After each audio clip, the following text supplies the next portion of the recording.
Have you ever felt pressure to make music that wasn't true to you?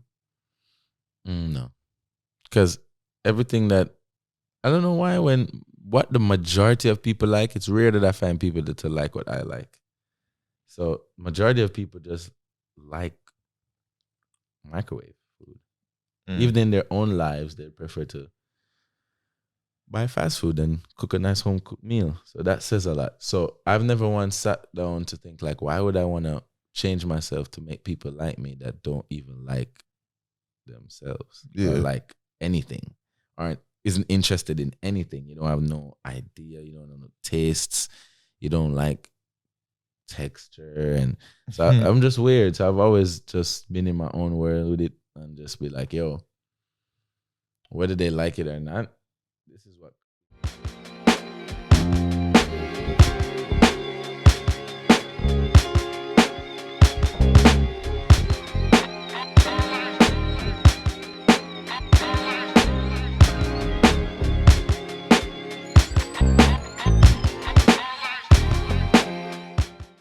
Yeah. The key is I think what it is like building a fan base. It doesn't matter if you're signed to a major or not. You know, you have a fan base. Mhm. That's what kind of keeps your bills paid. That's what kinds of, that's what helps you sustain your lifestyle. But with the music, I mean, when you were putting the music out, how were you getting it out there? Like it's on streaming, but were you actually selling physical copies at the time? Not really. Yeah. I was really a digital kid, so I was like thinking like Russ them before Russ Yeah. them. I was like thinking like Tech Nine or like Currency or Wiz Khalifa like vibes. I was like, yo, that's why I made the THC because I was such a big fan of Currency and Wiz. I'm like, what's a good entry point that's not too serious as yet? But Ray was like, weed. Everybody likes weed. You know what I mean? And it's not too serious and political. So I was like, all right, cool. So I was just using this thing called TuneCore. Yeah. You see me? So when I see people championing TuneCore, I'm like, damn, I was using TuneCore from 2010, boy. 2013, 14. That's crazy. Just putting out one song at a time, figuring out the business. But that's how I was getting it out, using straight Facebook, Twitter, you know what I mean, YouTube, a lot of YouTube. And by the time the streaming platforms were just popping up, all right, cool, TuneCore. There was a next one, but I don't know its name. It's not active now, but it was before DistroKid and them. And that's how I was getting it out. And SoundCloud. Yeah. So many careers built off of SoundCloud. Love SoundCloud. Yeah. Loved it. Like it was the thing. Yeah. Sure. Like everybody just SoundCloud. Man. Yeah, I think that was just it. It's just using the internet. Nothing else really. But yeah, that was it. Yeah. Really and truly. Nothing else. No money on ads. Even to this day, right now, putting out my first single on the album was like, yo, let me see what this does organically. I'm not spending no money, nothing. Yeah. Right now. I want to say people. I want to know. I want to believe that music can still do it, bro. Mm-hmm. And that's what It Ain't Easy did. I spent $100 on that song to shoot a video. I had no money. I was at my last, bro. I was like, yo, you know what? It ain't easy. Put out that song. Touring, dubs, money. Just the music. Yeah. So I'm good with it. Just doing the music. Mm-hmm. Yeah, a lot of people are from born in the 90s that came up in the internet era. Really, you're fortunate in that way to, not have to spend that overhead on anything physical, other than like equipment and stuff, but like packaging of disc and artwork and stuff like that, like physical stuff, so that it kind of keeps a little money in your pocket, but at the same time allows you to broadly distribute your music in a way where you don't have to be in the streets and touching people as much. There was a time where you could pinpoint who discovered a certain artist, but because we live in such a direct to consumer world, like what we were talking about, when it comes to music, that really can't be said as much. Mm-hmm. I wanted to know, who discovered H3ro? In my genre, in my culture, I think you just made me figure out why I'm where I am and how people deal with me in my culture. Because nobody can say that. Wow. I've never thought of that. I was like, if usually people help you because they can just, or like propel you so they can say, but nobody did that. I guess you could say from the early days when you were outside and your friend that you met at the bank, he was the one that kind of discovered you in a way. Like, or say that. Or but is that but the French, like, all right, cool. Can't give him that. Because it wasn't like after that we kind of fell out, and then it wasn't like he put out music for me after that. It's like I still was the one to put it out and develop my shit. So it's like, but I will say, what I will say is 2 people though I will give credit for, like putting it really out there, is Leslie Cooney and Protege. Protege is the first person who I go up on stage or any news media and call my name and say like, this is the future. You know what I mean? And say, yo, the youth is incredible. That's when I put out THC and everything, and it was just like, yo. And even at one point they want to sign me and all that, but you know what I mean? Protege wanted to sign you? Yeah, it was like he wanted to distribute the album I was working on at the time. So I wouldn't say sign, but he was very interested, and the vibe was cool. I was just a bit rebellious, and they didn't. I guess that scene wasn't sure. There was like a group of them that par, I guess they weren't certain if I was gonna do reggae or not, because I was so eclectic. And Full Circle ended up coming back and doing like my sound, which is like neo reggae or neo dancehall. So it's reggae and dancehall. It's just a modern touch. I feel like, that's where I'm at right now. It's like nobody directly is broke. nobody directly like was a part of like setting it up initially, but now at this crucial point in my life, it's definitely Leslie. And Delicious Vinyl for sure. Yeah. I could say they should get the credit for whatever anybody's seeing right now. Yeah. And I was about to talk about Delicious Vinyl. Delicious Vinyl, I remember being on the internet like back in the day and just being in high school and just going back and searching like music from the 90s and stuff, and like listening to the Far Side and stuff. The Far Side is signed to Delicious Vinyl. So Delicious Vinyl. Jay Dilla too. Yeah, they got his catalog. So got Tone Loc. So a lot of it's a pioneer for independent music in on the West Coast. So I want to know, when did you sign with them? So I was developing the relationship with them from about 2018, 2019. That's when I met Leslie. She came to Jamaica for other artists, actually. She didn't know of me or nothing. And she just saw me at the show who she came to see. She just saw me and she's like, yo, this guy's fire. Yeah. We just hit it off, smoke a joint with her, all that kind of thing. And it was a cool energy, and she helped me. She was like, yo, here what? Just let me distribute your music for you then, because it's a better structure than what you're doing now. And you should have all your catalog one place, and when you're ready to sign it. Like, all right, she's giving me great advice. I was about to sign like a pub deal, and because I just wanted the money. She gave me great advice, which saved my life. So from you help me once, I'm more inclined to listen to it again. Like, all right, you give me good advice. Like, all right, let me see how this goes. On a business perspective. Yeah. So let's see what go. And man, it just developed from, putting out the music, believing in me. And Jamaican artists, we can be, based on the past, we can be a bit unprofessional or chaotic at times. So we were all waiting to see the relationship develop. So it was no signing thing at first. So I just put up music. Yeah. But after a while, there was like, yo, we want to put out a project for you. I was like, all right, cool. At the time, I was really rolling with my virgin Wayne J. That's a younger artist from Jamaica. You collaborated with him? Yeah. So they came to me initially for a project from me. I was like, I'm not so confident, like on my own right now for like a project right now. I don't know about that. But what if we do a joint collab EP? I haven't really seen people do stuff like that. Let me do it with Wayne J. And I wanted to also give Wayne J a strength because when he was the child star, he was like a Justin Bieber. Yeah. I never needed to see no international artists because I was around a child star. People ran us down. People tearing the kids' clothes off of him. Women forgetting that this is a child.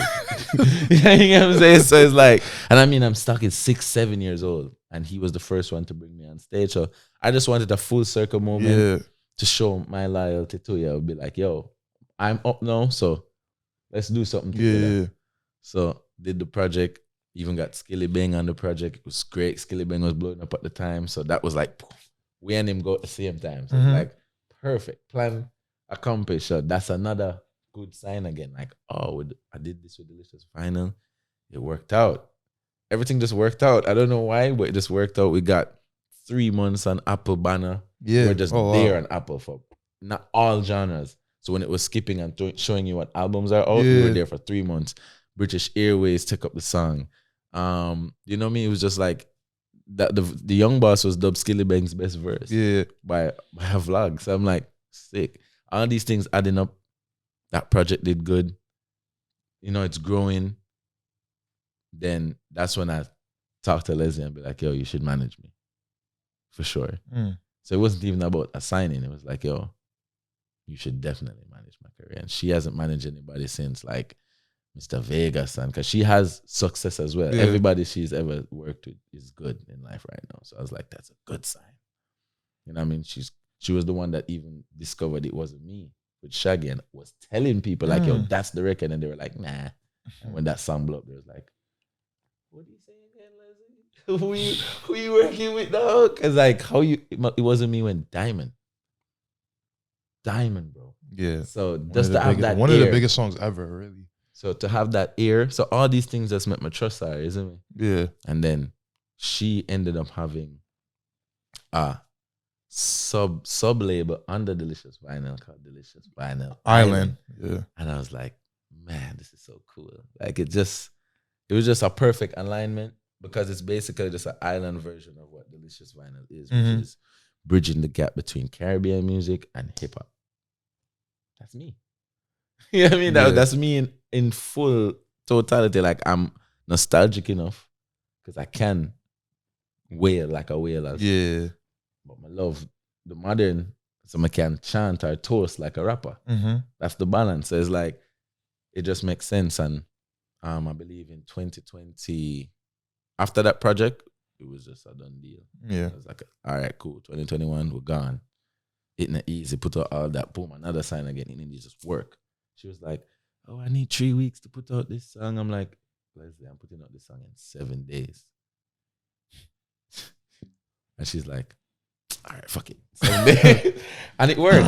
Just having that belief in me to be like, all right, fuck that. We're going to do this. And it worked. So, yeah, Delicious Vinyl Island is a good space. And they're having success. Like, I'm nominated in Ghana and in the Grammys. Yeah. Runkus has had the last Rolling Stone, the best 100 albums of the year. He was 94. Like, Yardcore's been touring Europe. And so whoever, like that label, I think is going to be the focus point over here. It's just for a major label to see it and absorb that. Because what major labels don't have is a Leslie, is a Delicious Vinyl Island. It's somebody that has 50 or 30 odd years of experience, 40 odd years experience with Caribbean music. Not here, me never just said Jamaican, I said Caribbean. Yeah, she's worked with Machel Montano, Vegas, and it got all across the board. So you need somebody that can communicate the business to both sides. Because the label want to make money, the artist want to make money. But how they make money sometimes don't add up. They're like, what, you're going to put out 1,000 songs every week? No, what? No, that make label gonna be like, no. Yeah. So you need somebody to tell that's going to structure it for the artist and make it make sense for the label. So that's what I think is going to happen. Yeah.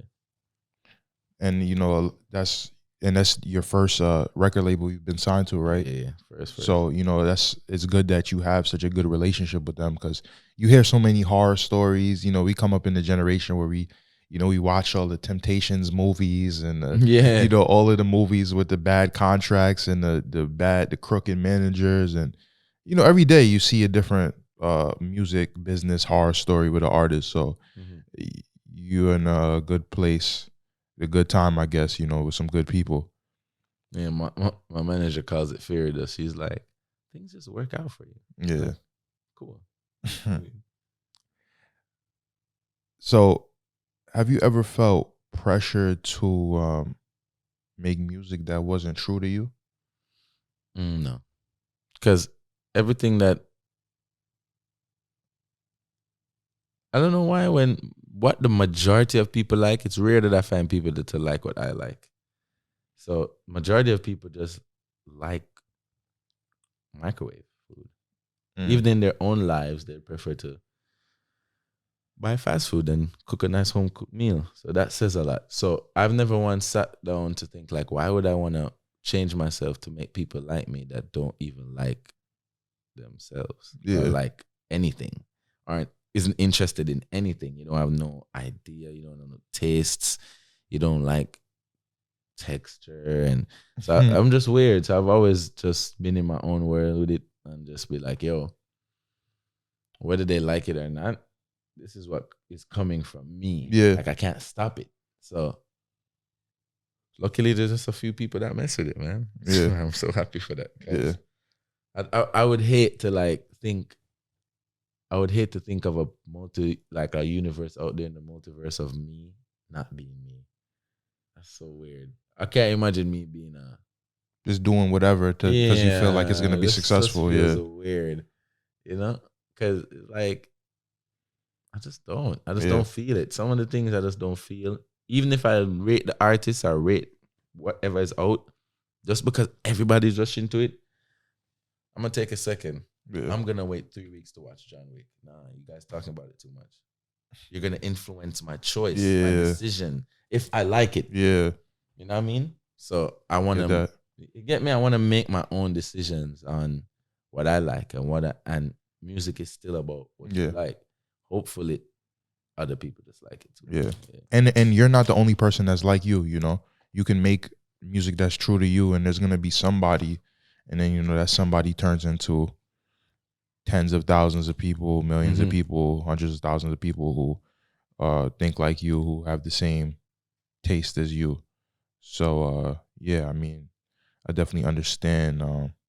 I understand why artists feel pressured to make music that's true to them, but then I understand. But I also understand why you would just make whatever is natural to you. Yeah. Both. The thing about this music world, especially from the artist side, I understand every perspective because I have to deal with every thought. So I understand it, but just can't see myself I do it.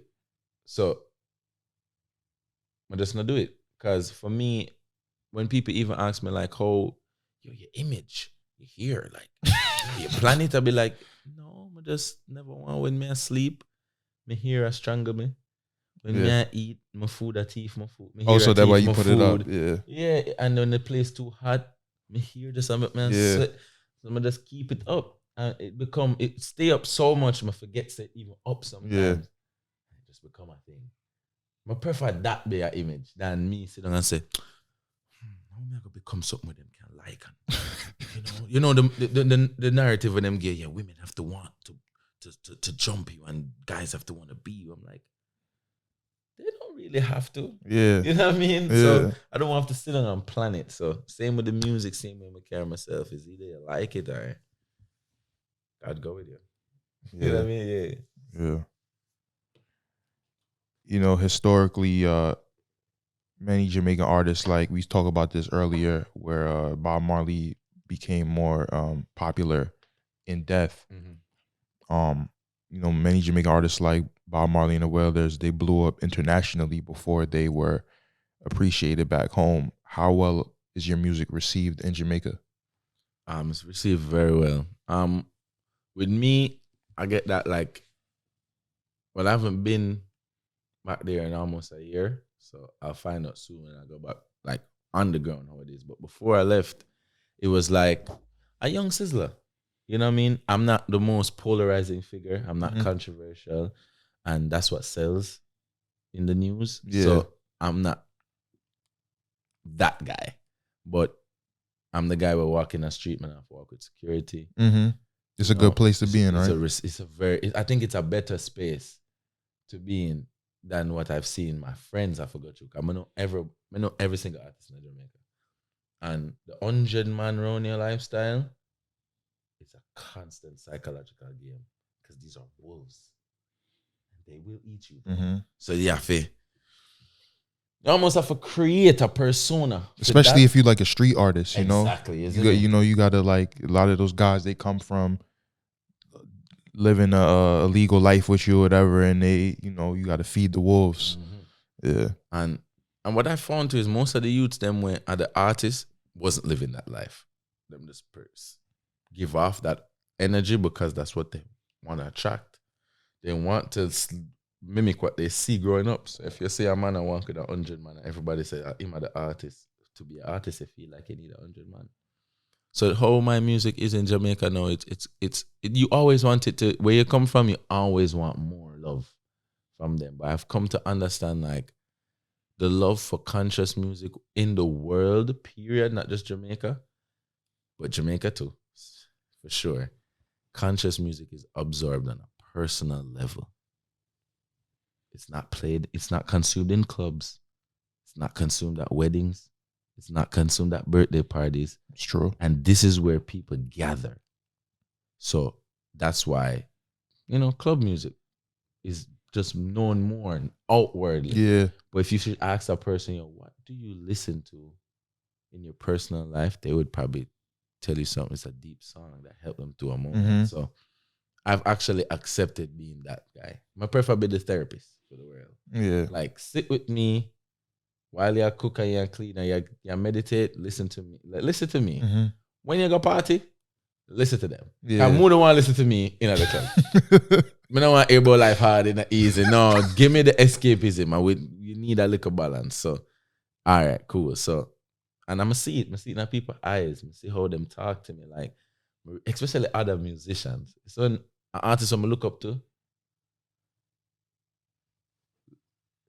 put him like on his own, put him ego in our box for just come to you and say, yo, yeah, that song it forces you to have to change even for a second. That's what feel good music is. Like, for real. Like, if I never hear all the music with him and say, don't take drugs, don't do this, don't do that. Like, bro, I have no tats, no piercings. Because of the music I was listening to. I never really follow certain things when I was younger. Like, when I get older now, I already have certain filters, so you can't change me again. So now I know music powerful. So I kind of like the reaction to it. And even in the world, to like, especially in LA, like, I never imagine ever coming to the airport and people are stopping me in LA. Or I fly through Burbank, or I go Texas, or I go to say, take picture with pilot. I say, my song? It's crazy. So views don't really reflect everything. Yeah, it's true. Because sometimes I feel like I don't have the highest views, but when I go in the world, like, if it's a 300 capacity venue and 250 people come out, like, yeah, that's damn near, that's 90%, bro. Sometimes numbers lie in a way. You know? I don't like it, because how are you getting 100 million streams a month? And you're not doing a single show. And I don't mean a single show. I'm not mean the shows in your space that you should get. I mean, like, how is the world? Jamaica can't play 100 million times, bro. How are we not seeing you? I get the visa thing, I understand, but there should be some kind of change happening after a certain time. So it made me start realize, and when it starts at the same comment under every artist, say every artist says the same thing. Oh my God, I hope God bless riches and blessings to everyone that's reading this comment. to you and your family. Check every artist page, you see. Check the comment. Oh, the richest blessings of God, and everyone that's seeing this comment.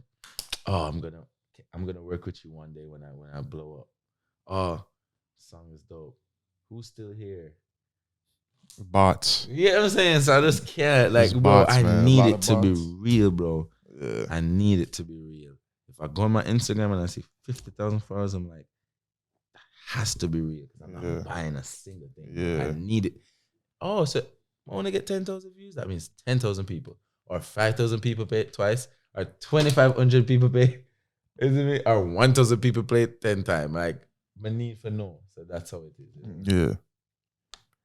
Well, you said, you know, skydive is the reason why some dudes in France changed their whole lifestyle. You know, overall, like, how well is your music received abroad? It's good. I really love it. It's even received better than in Jamaica. You know, to be honest, like when I go on stages or I go spaces where nobody knows me at all, like, and still perform, it shows me that I wasn't crazy. Like when you have a song like Love, and I write that song and I'm like, you know, the love that I felt in the womb, or the first kiss in high school, or that love that hurts when your friends turn. Like when I see somebody in the crowd that don't know me, and I see a son and a mother standing and they obviously look like they're having a problem. Yeah. And she starts to cry and he hugs her and they have a moment. And then afterwards they come to you at the merch booth and be like, I've never cried like that before. And I think you've just helped me and my son mend some stuff that we need to. And I'm like, wow. That's what I'm talking about. That's what made even my team believe in me. They're like, yo, are these people crying?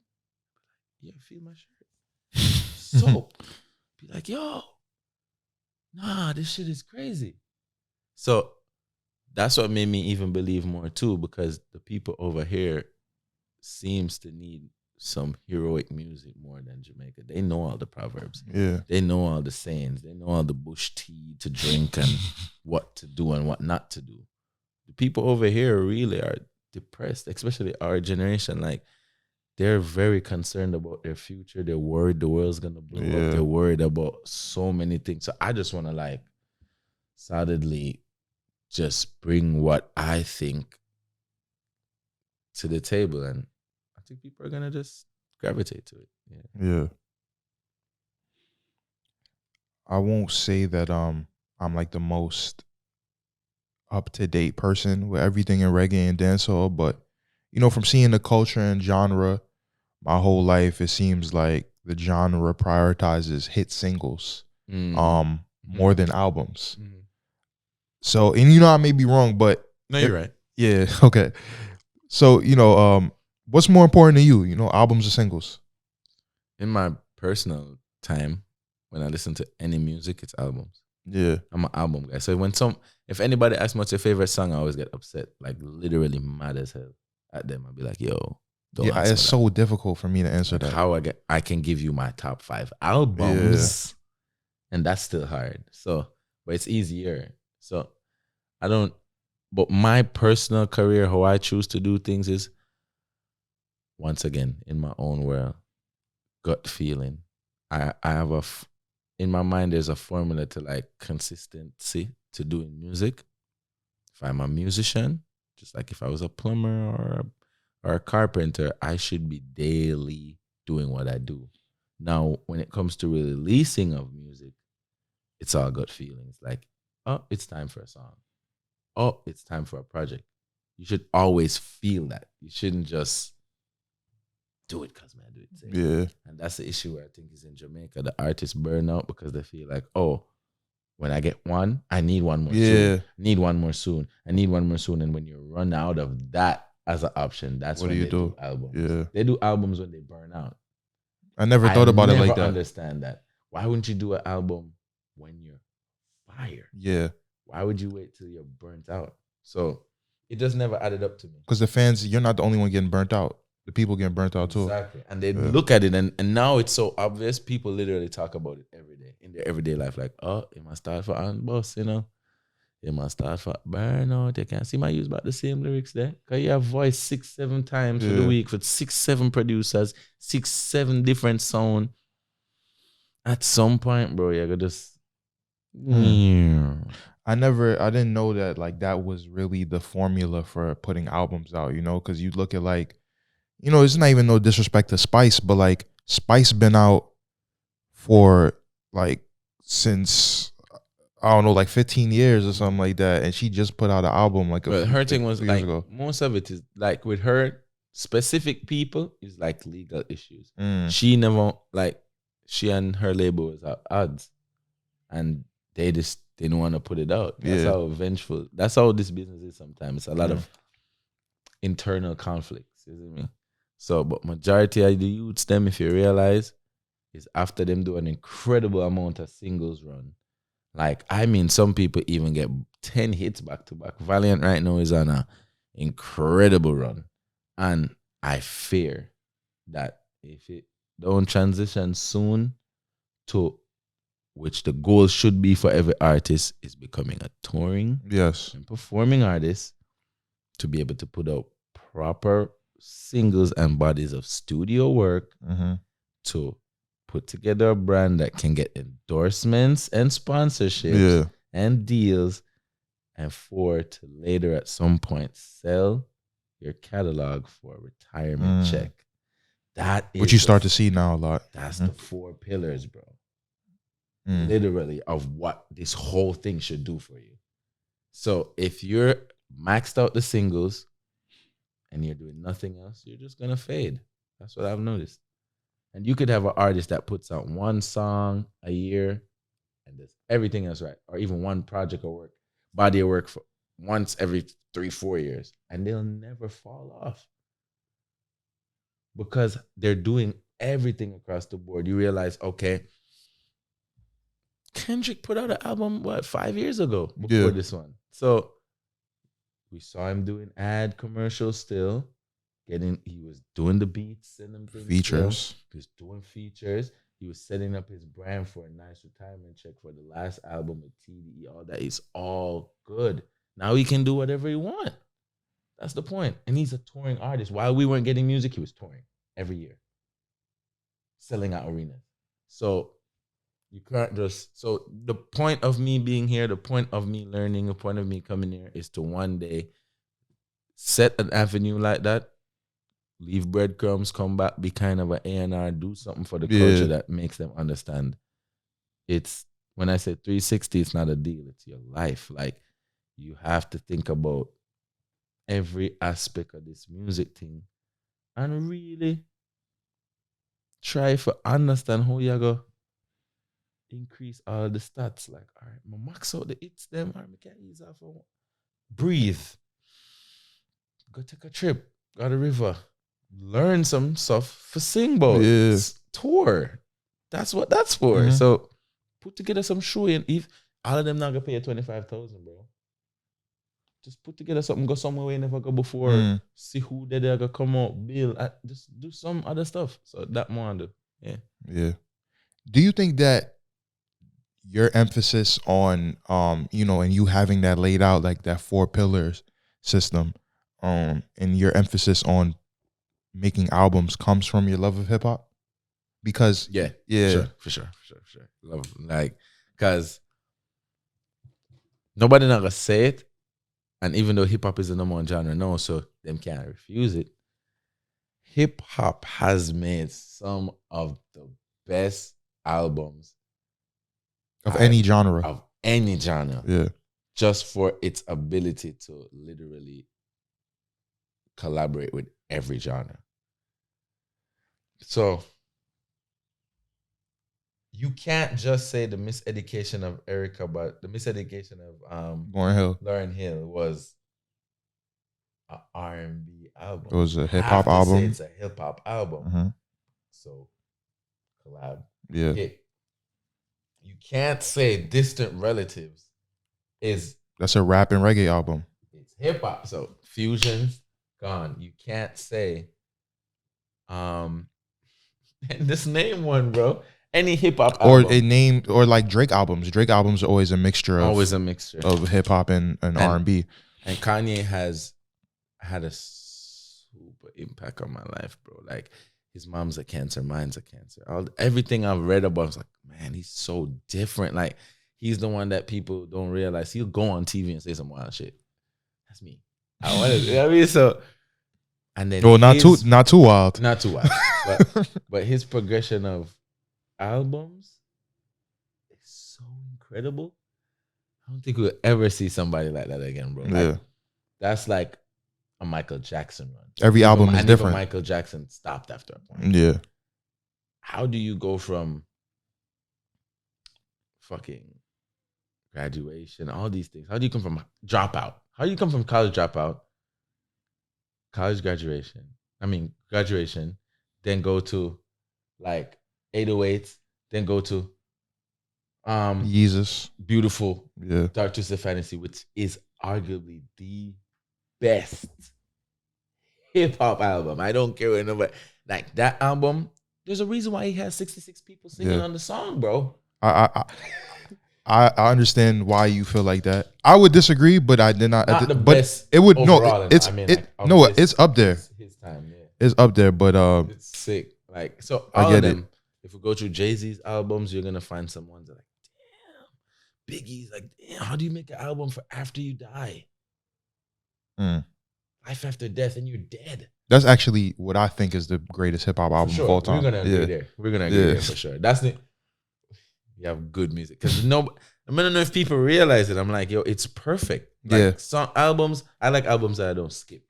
It has a song for everything, and it's and it could come out right now and still slap. And still slap. So it's like I feel hip hop really, and reggae has some classic ones. So like In the Heights, Until Shiloh, The Real Thing by Sizzla. Bob Marley Confronted. Bob Marley has some of the most True Democracy. Bone to Killer. My experience. That's the one with his face on the album. Yeah, that one was good. Like we have had some good albums. Beanie Man's album where he had like Janet Jackson and Maya and the whole world. Yes, basically, it was a great album with the Zim Zim and all them hit songs there, and hip hop do it. Do it. Yeah. That's also, I've never heard that. I've never heard that from a dancehall artist, like the emphasis on albums, It would really benefit dancehall artists if they prioritize that more, not just hit singles, because it puts you in a cycle of just always trying to be validated, on a regular basis. At least give the people some time. The album, it come out like every 1 or 2 years. So it's like you could give people some time to breathe and then you get validated again. Yeah. Instead of a single where it's like you just want the validation every few months. Hot. Yeah. All the time you're gonna burn up. I saw that you collaborated with UB40, which is a racially mixed reggae group. And black people often get upset when white artists who participate in black created genres become more successful or receive more critical acclaim than black artists. I want to know how you feel about non-black or non-Jamaican reggae artists, in general. I can't feel any way about it because music is it's not like, how can I put this in a way that's so understandable? It's not like a pattern device. Like it's not like a Tesla. Like I can't come and if I appropriate the Tesla, I'm basically infringing on its copyright and its patent, and I can get sued. So I get that, but with music, I get music is copyrighted, and if you sample me, you have to pay me. Outside of that, I mean, like music itself is free. It's not owned by anyone. Yeah. Music the genre isn't owned by Jamaica. It was birthed here, but it's not in a sense ours alone. Meaning like we are the only ones that should produce this music. Yeah. We are the only ones that should love this. And I'm pretty sure, as we see in hip hop, they've embraced Eminem and other people. So it goes to show you that the embrace is what makes it bigger, because you're introducing people that wouldn't have listened to it before to it now. You get me? Yeah. Because I'm pretty sure Eminem fans, they were like, probably weren't big, massive hip hop heads until after that. So now it comes down to my real point, which is this.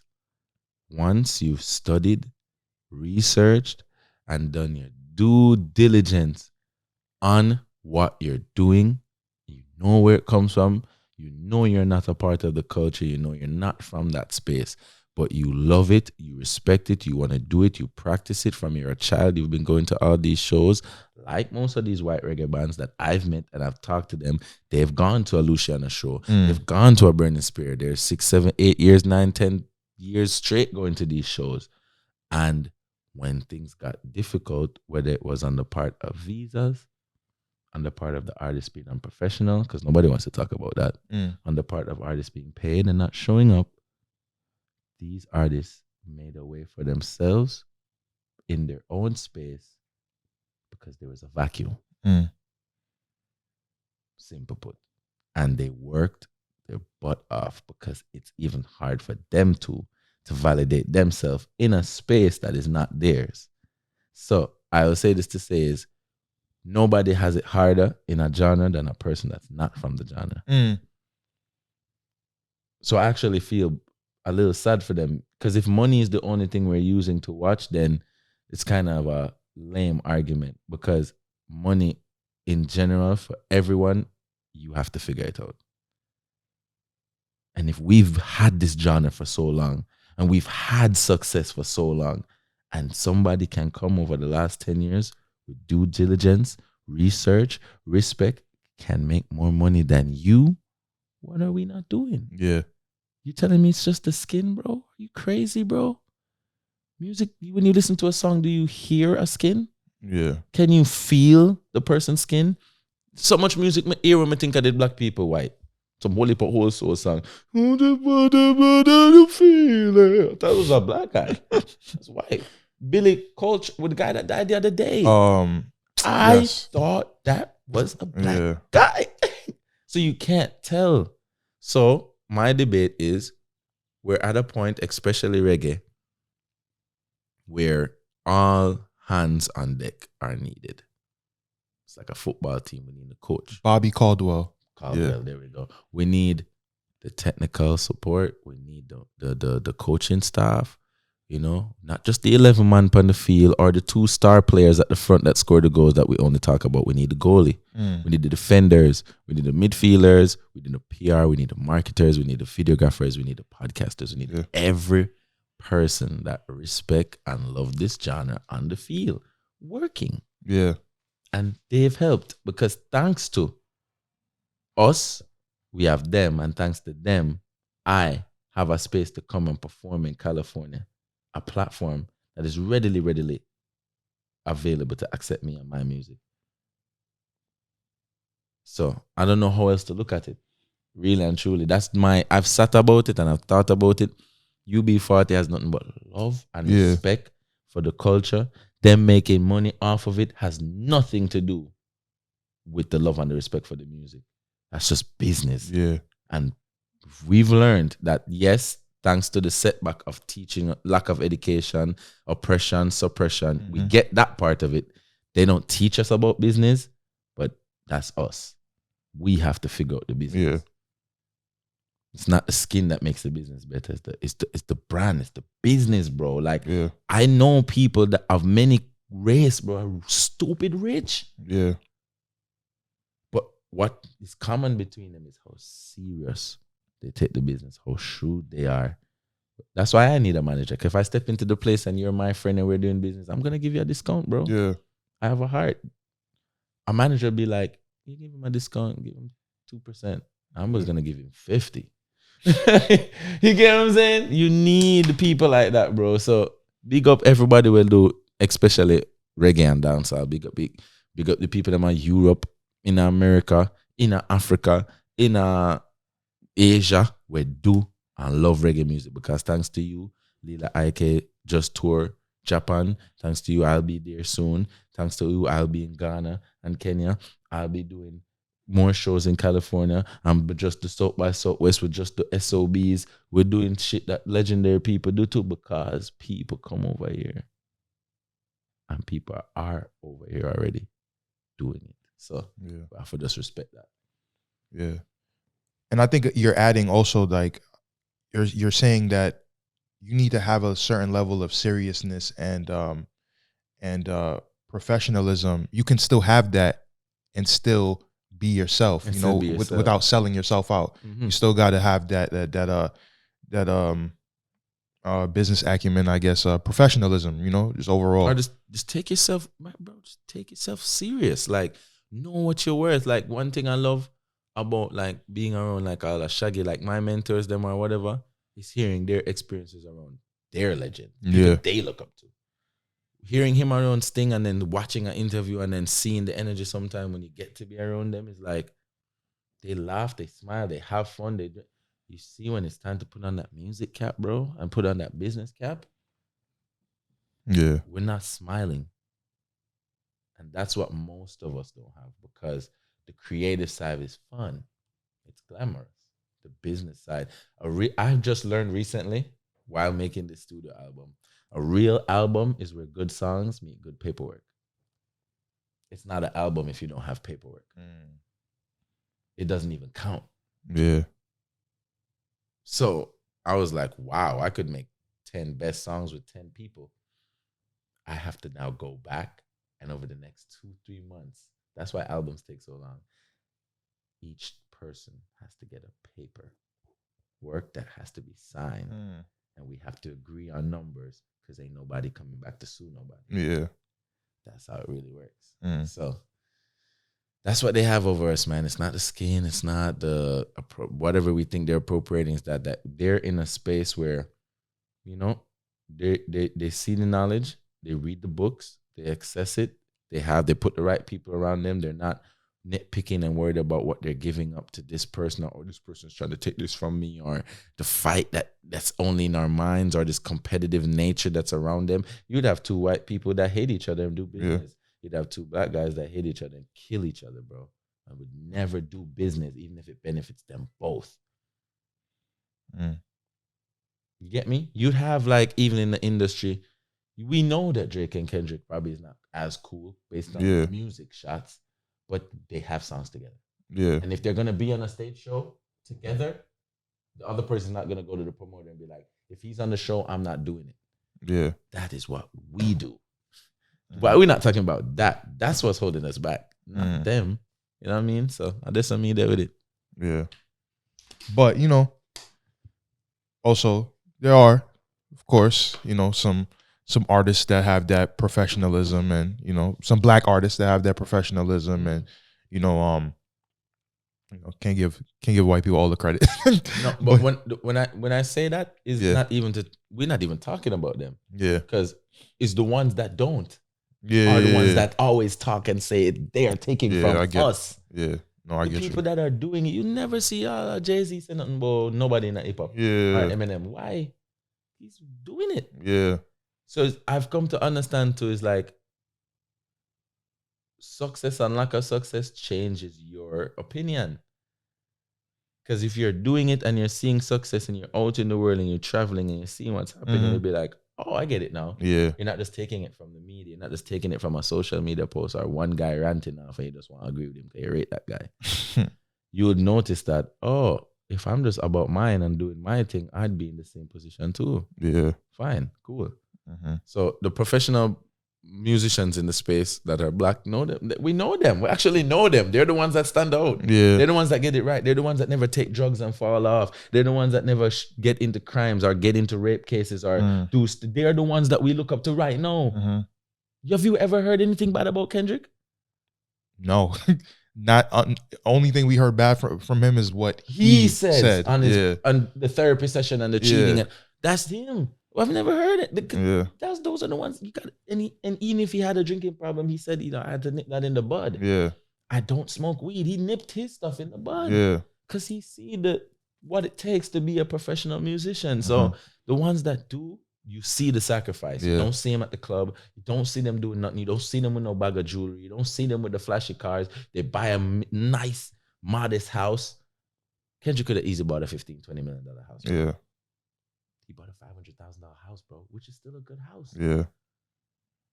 So I'm just trying to show you, like, J. Cole, all these people that we see, they are the professional ones. Not the ones that we see in the club fucking it up and throwing the money all the time. That's cool, live your life. But we know the ones that are professional. And they would never say anything about anybody using their culture because they know at the end of the day, you can't take it from me. Yeah. You could never You can't. be me. Exactly. You can't enjoy it like I can, for real. Yeah. You can't. White people, Eminem can't get up and sing, nigga.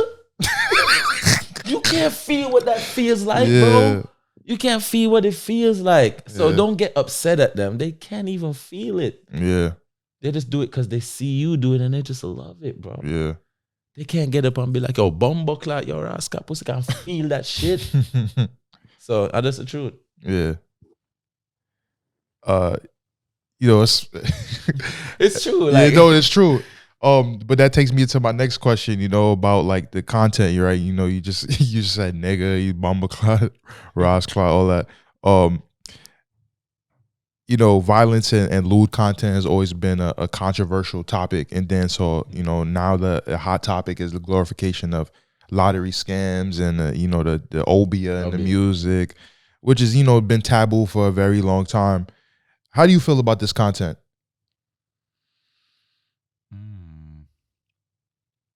Once it's in music form, I don't know what to think, because I don't think of anything as bad music or art form. I don't think of anything as bad, derogatory once it's art, because now it's just expression in a creative manner. So it's like, oh, I can understand how it may.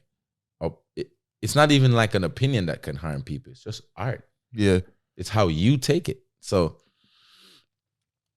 I will say this though. I think we're just in a time of whatever is in the dark must come to light. That's why so much cases are coming out. Who done this and pedophilia and all this knowledge is surging out. And not knowledge, information is surging out. It's because whatever is in the dark must come to light. Just because it's taboo doesn't mean it wasn't happening. And we live in an era now where these kids they ain't afraid to show nothing. You have a girl brawling, go on social media, be like, yeah, I'd eat you and your mans right now. So they ain't afraid of nothing, bro. So they're just going to talk it real like how them see it. So if they're around it 24/7, they must see people and do it. Everybody have a lick. If everybody me know in Jamaica know a lick of your person, me no know not one. I don't know nobody that works science. Me no know one. And I don't want to know one. Yeah. How you know one? How you know one? How you know one? All I want to know it. So them just a sing with them I see. And scamming is happening. I don't know why nobody just want to say it worldwide. Even before Jamaica sing about it. It happened from even systematic levels, bro. So let's not get too deep into what scamming is. But in Jamaica, nobody don't want to say this either. If it wasn't for scamming, a lot more people would be dying. Because they would be doing like there would be no money. There'd be no poverty. money, There'd be extremely more poverty. And that would lead people to do extremely more bad things. More violent crimes. Exactly. Yeah. So at the end of the day, they're just singing about what's changing their lives, what's seeing them, or what they think is doing it. Because if you see a man over there that you look up to, all this time you're seeing with all the things you've ever desired, you finally get to reason with him. And him say, you want to know me really get this mic, bro? I go up on my phone and I'm going to do this. And while I'm there on my phone and do this, I sprinkle two little thing and I do my thing. At first, you go say, no, I'm in them thing there, no. But when 3 months down the line, when you're tired for starve, bro, when you're tired for see the man and pull up in them bends, when you're tired for see your light or your water cut off, you go give in. And then just all you have to do is give in one time, you know. From it work one time, you're not stopping. That's all you need. So the culture now, worldwide, I'm gonna like the zoom in from Jamaica, worldwide, because if you listen to hip hop, that's why it's so hard for me to find a good hip hop song. If it's not sex, drugs, cars, for oral sex, guns, fast life. It's literally only that now. Yeah. I've not heard a song about how somebody truly feels in a long time in hip hop. I guess I mean on a commercial level, you hear those things. All right. So even if myself on a commercial level, when my parents were alive, would have songs like, you know, they don't care about us by Michael Jackson. On a commercial level, would have a Marvin Gaye's Singing Blues. Yeah. They have Superstition, which literally is telling you a lot about life. Yeah. So why our commercial later need for change?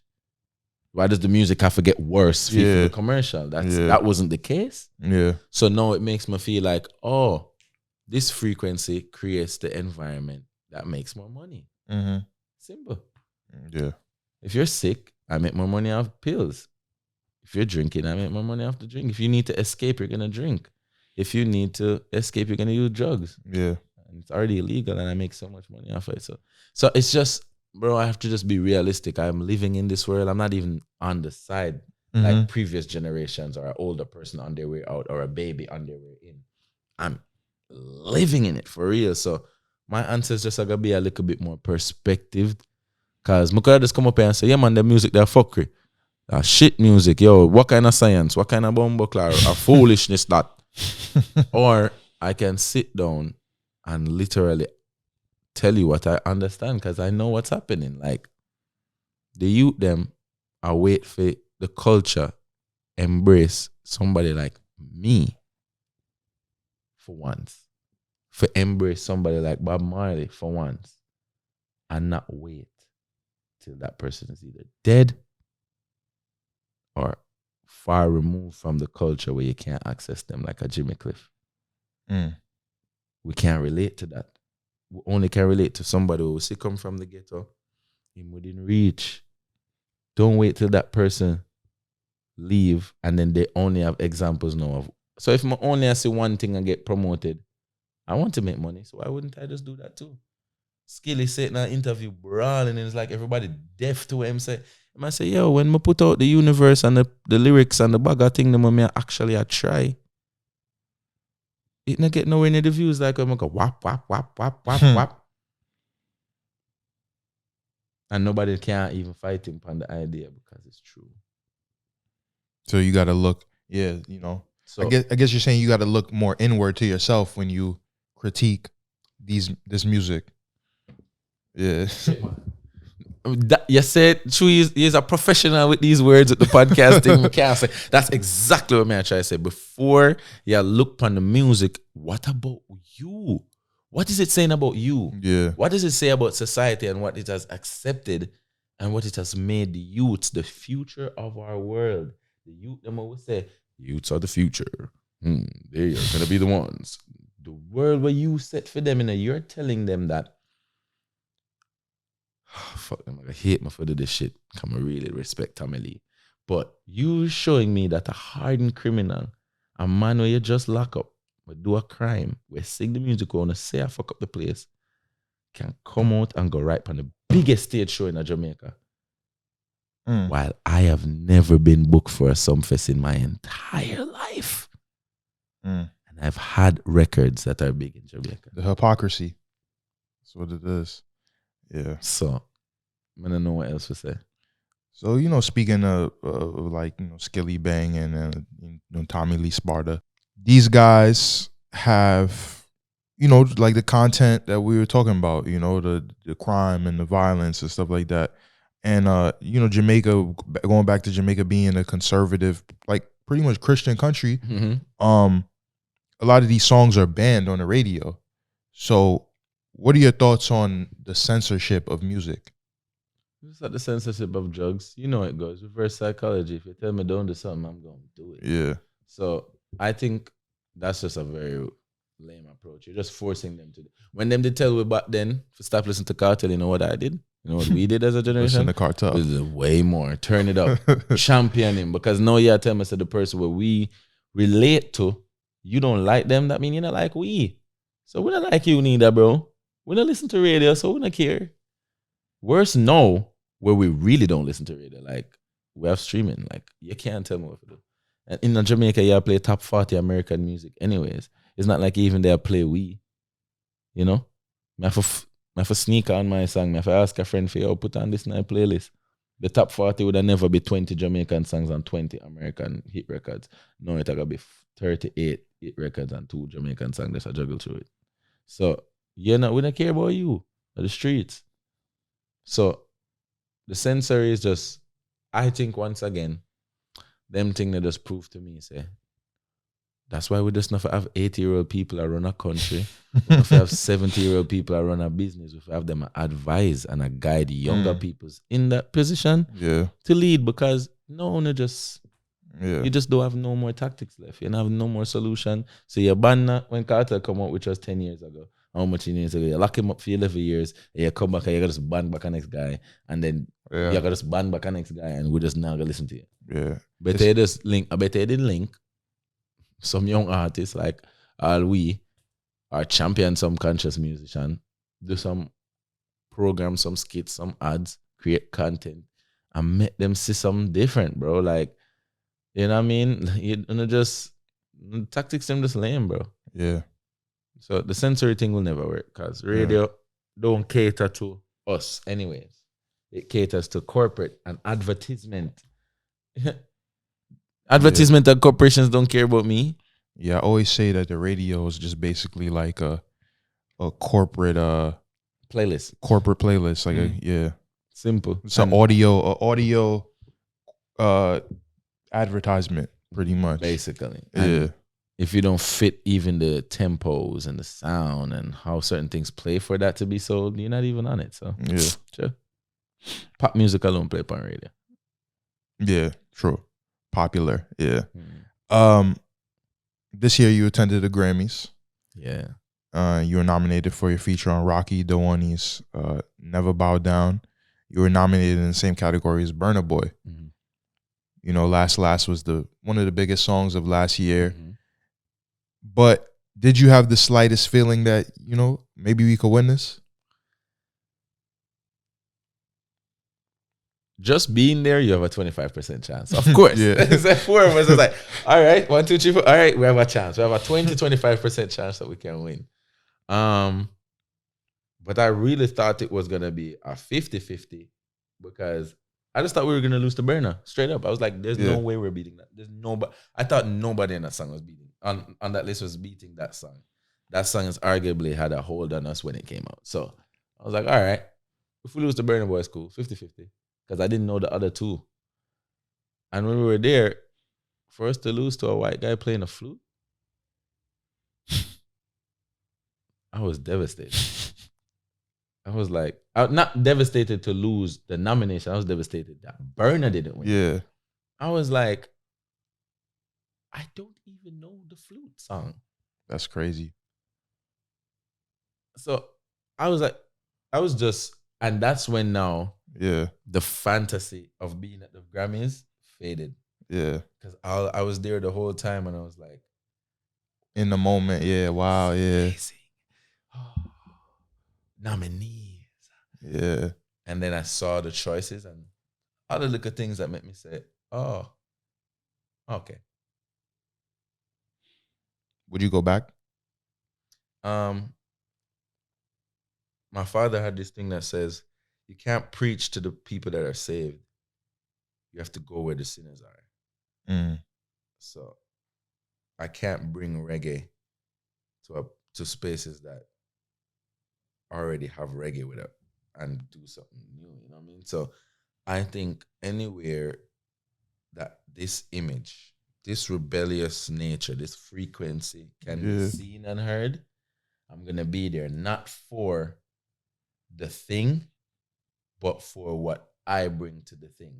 Because just being there, the outfit I wore, everything changed. I seen like Essence and them was putting on, men, please wear more prints. You don't have to wear tux alone. Because everybody was in a tux. Yeah. Every man was in the same tux, basically. So I'm like, even just that, changing that, seeing this here, Because I remember seeing Steel Pulse, seeing David Irons when I was young, and I didn't know I was gonna. His hair is iconic. I didn't know I was gonna be that inspired because I was inspired. I saw it and I was like, damn, what the fuck is that? That's cool. And here I am. Him calling me Slim Pulse. So these things have an impact on you, whether you like it or not. So and when I was at the Grammys, one of the interviews was a young girl from Ghana.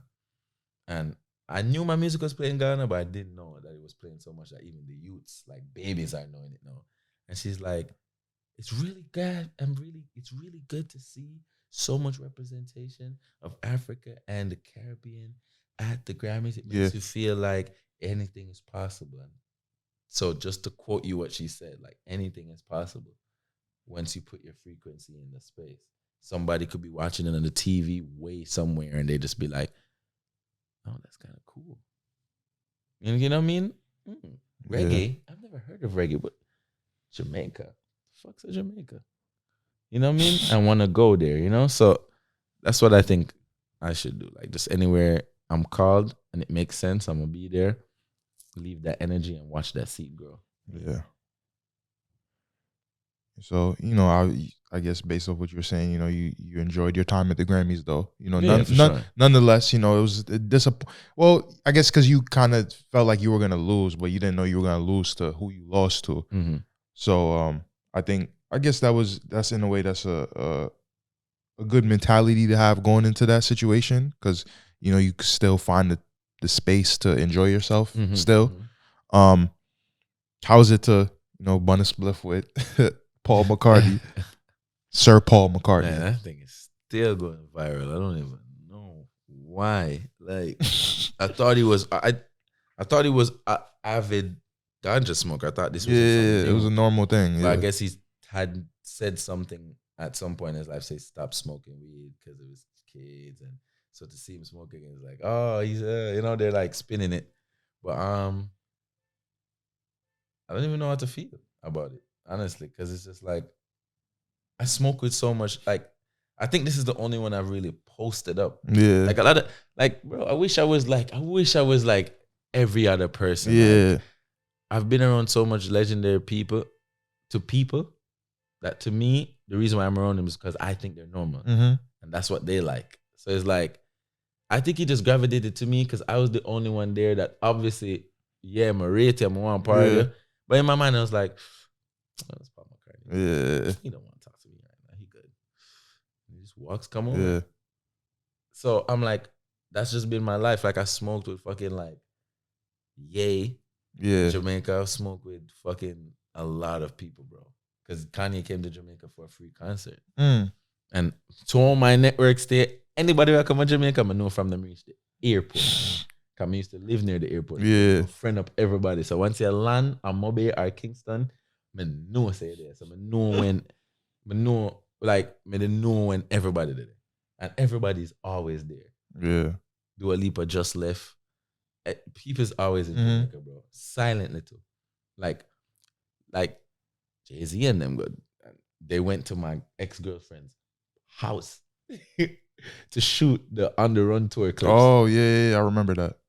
I meet all these people and I never take a picture, bro. I never take a video, and I never really post them up like that till recently in my career, like just what they are. So I think I'm gonna have to start doing it some more. Yeah, cause I like the reaction there. Yeah, I mean, or just so that people to say, yo, once again, back a yard, say, yo, I get to you this, Yeah. Is a youth this way? Come from poverty in a youth, like, how about we do the Beatles? Yo, me can do it too. That me do it for like, yo, what?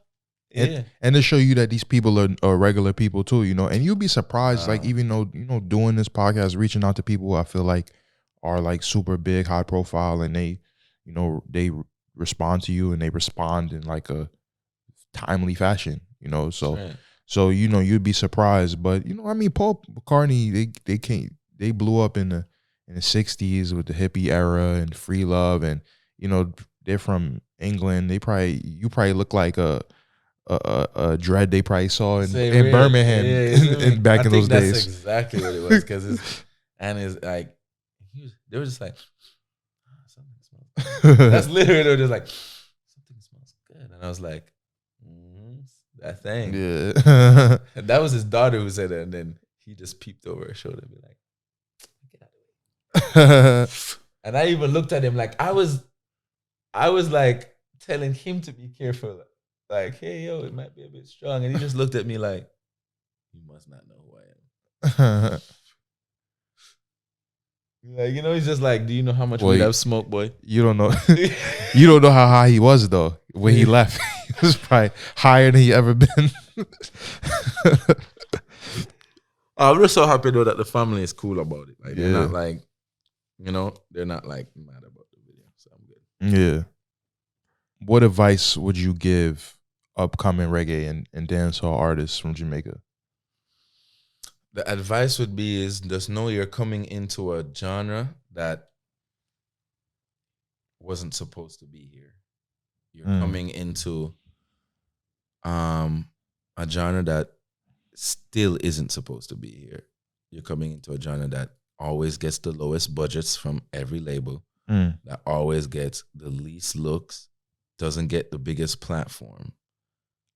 But it's a genre that when it goes, it goes. Yeah. And it goes bigger than any other one. So what I would say is just do it. Do it with a smile. Do it with a sense of decorum. Do it with a sense of happiness. Do the hard work that comes with this genre, with this music, with this field, with this career, with a smile, and you'll be good. Just do it with happiness. Do it with professionalism. If you have an interview, if you have a show, and it's not like how it was yesterday, gotta approach it the same way. So just do it. I like Nike's slogan. It's simple. It's 2 words. You know, it's 3. Just do it. But I'm gonna add to it. Just do it with a happy energy. Do it with a professional energy. Do it with a good frequency, as best as you can. Yeah, and it'll work out. Mm-hmm. And what's a dream collaboration for you? Michael Jackson. Straight up. I seen Drake do it, so I can. Yeah. They gotta be a verse somewhere. Somewhere. Some engineer got a verse. I know somebody has a DMX verse. I know somebody has a Bob Marley verse. So it's out there. Yeah. People still got Juice WRLD verses. People had Tupac verses. Posthumous Tupac verses. And you Juice WRLD got whole albums. Yeah. He has so much work. Like, because I'm working with Rex. Rex was one of his producers. And he's telling me about how Bibi and they're like, yo, can't run out of verse. Yeah. He's like Carter. Can't run out of music, bro. He was going hard every day. Yeah. Can't run out. Yeah. Nipsey, people got Nipsey verses. Yeah. So yeah, Michael Jackson. I want to work with Smino.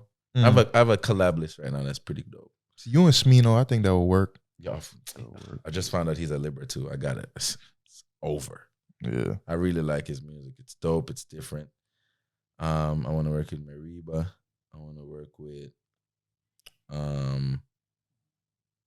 there's just something about, and I just realized yesterday with reasoning with my friends, like, I think I'm a real LA hip hop head, man. Or like California music. Like, I love East Coast hip hop too, and South, but it's like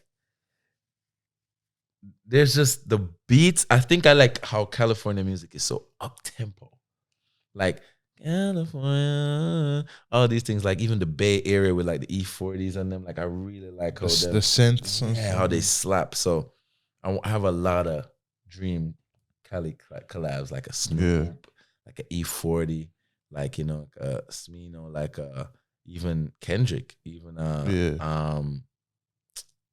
people don't. He's not this, like, I guess he's a little bit corny in the space though, but I think Game is a prolific writer. When he raps, I think he should just stop talking and just rap. That's a lot. That's a lot of people's thing with Game. You know, like, I think the things that he says, but you know, his discography is one of the best in hip hop for sure. It's crazy.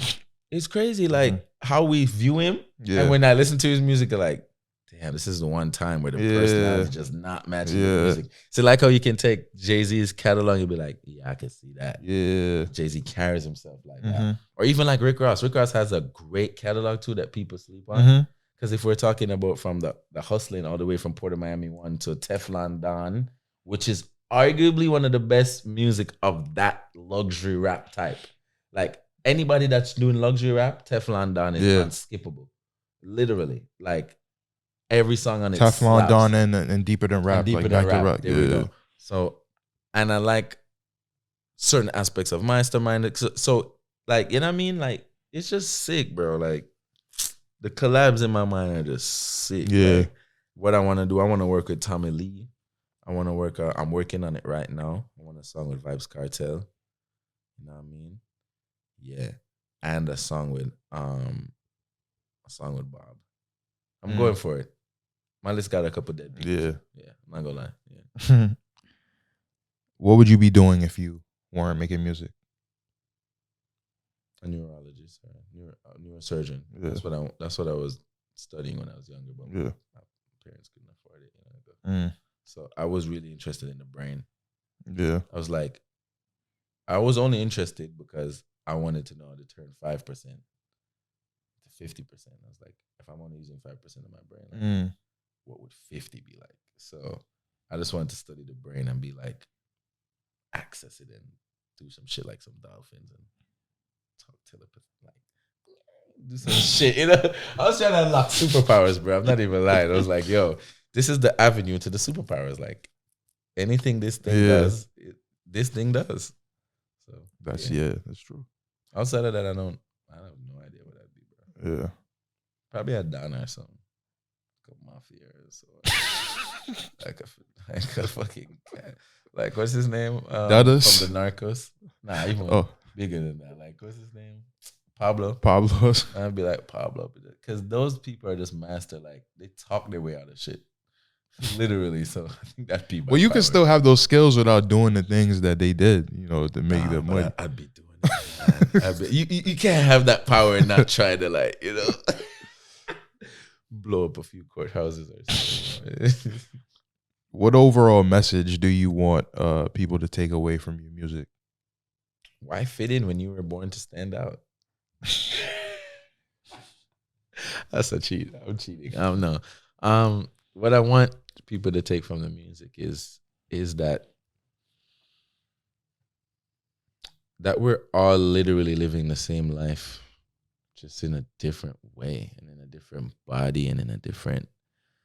We're given different perspectives of it, different angles. So my music is just to show you, hopefully, how I'm doing it, and you could be like, oh, it's really not that different. Mm-hmm. It's just like when you talk to people, especially when it's in your same community or like race, and you'd be like, your mom used to do this, or like, you know, and you're like, shit, my mom used to do that too. Like, or you'd be like, oh, you guys used to do this too. Oh yeah, we used to, oh my God. It's like, oh, so we're all living the same life. Our perspective on our angle of it is just different. I'm like, oh, so that's what I want you to take from the music is like, my perspective really should align with yours at some point, because every human is similar. There's not one human being that's not similar. We're all similar. Even if you were born with no hands, no feet, you've got blood in you. So we're similar. Yeah. You've got a heart. Even if you only have one lung, one kidney, we're similar. And there's nobody that's not born with every single thing now. Come on. It's just a husk. You're not alive then. So we're similar. So we should have similarities. We should connect. And that's where unity is going to come from. That's my solution to unity. Like we have to connect.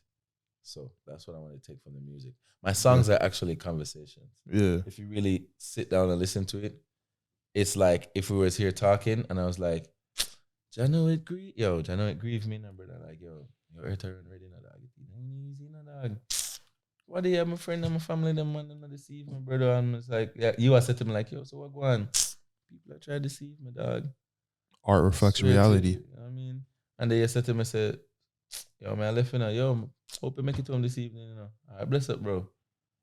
The whole song, like every time home you write is a conversation. Yeah.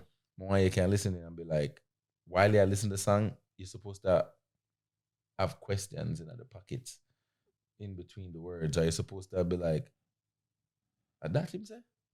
Yeah. You know what I mean? Or like, oh, cool. But never think about that. So in the new song I'm gonna drop, even in I try to put the medicine even at the candle. So even if it's an up tempo song, party vibe, I'm gonna be like, all right, so cups up. This is a toast. Me and my friends outside, and we're doing the most. Cool. Everybody gotta catch up on it. We're doing the most outside. Pandemic done. Yeah. Yo, we're out.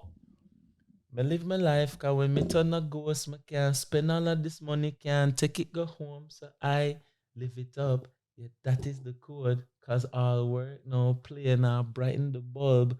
So it's showing you how I choose to live. Yeah. Because at the end of the day, I make all this money, me can't take it go home. Me can't take it go home. And all this work I know play now brighten the bulb, meaning say it make a burn out. Yeah. So balance. So I live it up. That is the code. I want to say life is a celebration. So you're not supposed to drink because you just make some money. You're not supposed to party with your friend them just because you get a promotion. Yeah. You're not supposed to just go. You're supposed to celebrate. Period, because you have life. So that's all me, right? You know. Yeah. I have a perspective. Or I'm just gonna make music like everybody else. But don't drink too much every day. No. If you want to though, like I can't tell you what for do.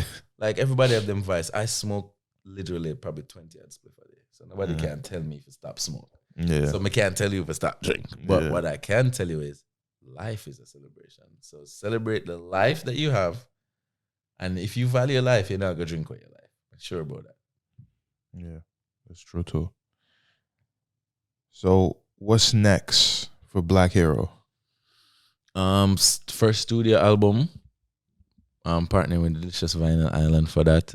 It's ready. It's finished. The first single is out. Celebration. Congrats. Thank you for that. A lot of good collabs. I've already said one, but I'm not gonna repeat it. And just beautiful music. Really bringing the music everywhere. Because right now the sadness I'm having is I don't have a clone. Like every day, fans would be like, "Yo, when you coming to England? Yo, when you coming to Canada? Yo, when you come Kenya?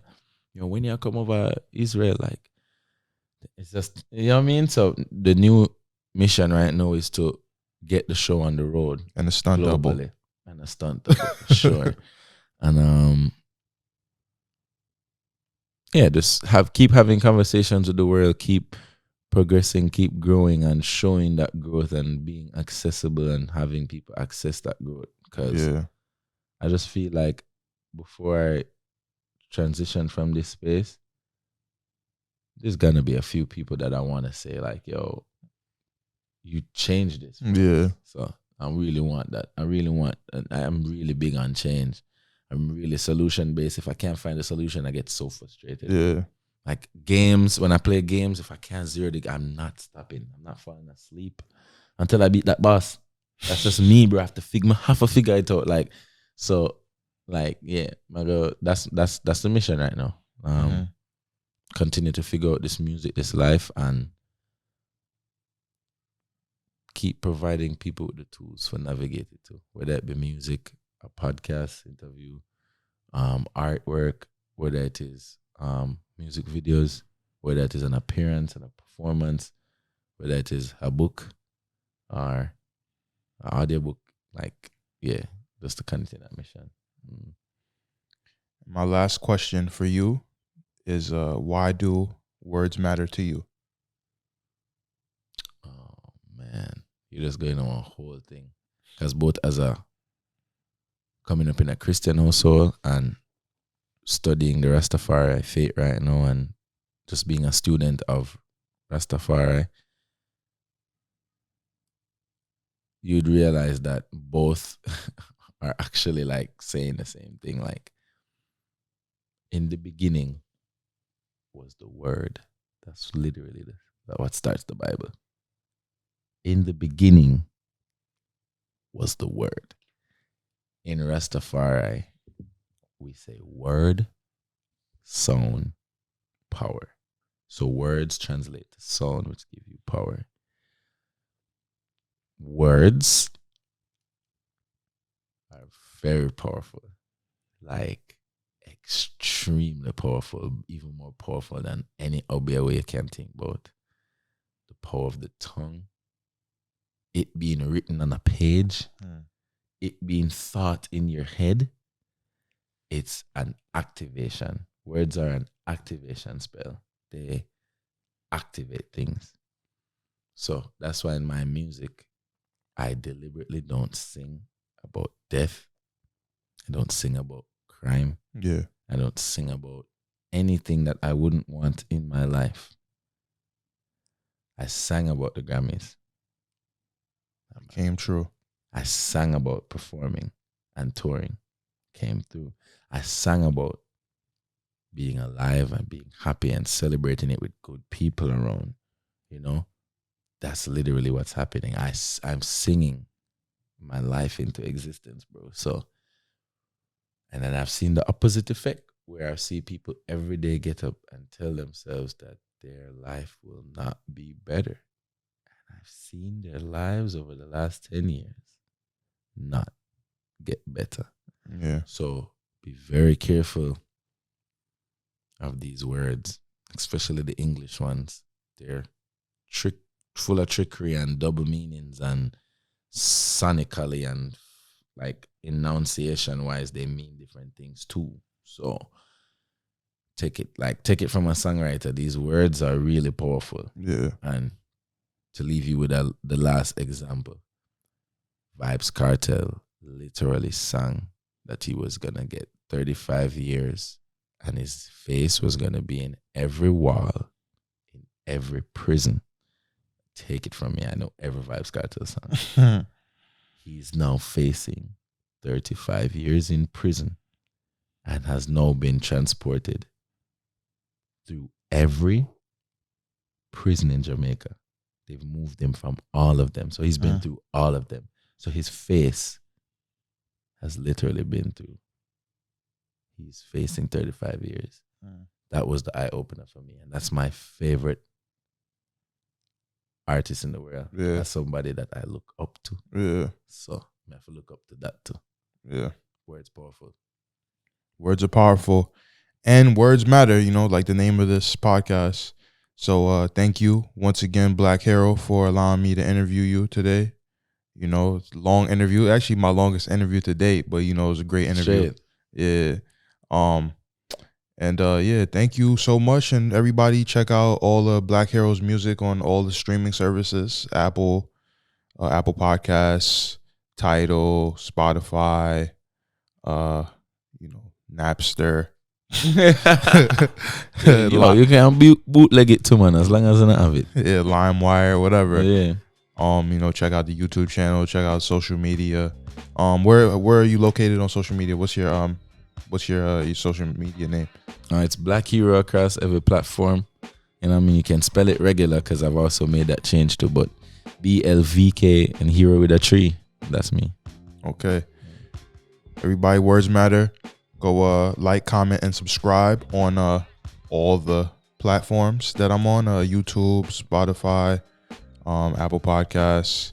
Help me get up on this charts. And thank you. Words matter.